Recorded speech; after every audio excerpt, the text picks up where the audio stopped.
Hello from Miami. This is Thursday morning, and we're very close to the Hard Rock Stadium. I'm in the Stadium Hotel. You can see the sun coming up over the stadium. It's getting ready for the Miami Open next week.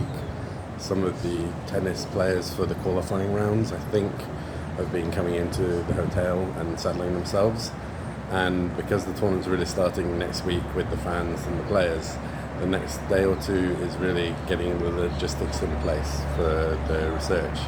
So getting travel sorted, getting to visit some of the previous venues, and checking the equipment, charging it all up. So digital glasses, camcorder, phones, and Zoom recorder for interviews.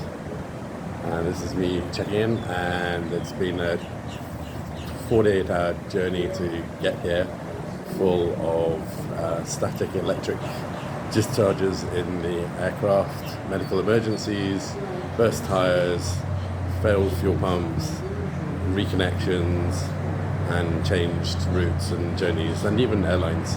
But we're here, and the project is going ahead, and all the documents are being signed off.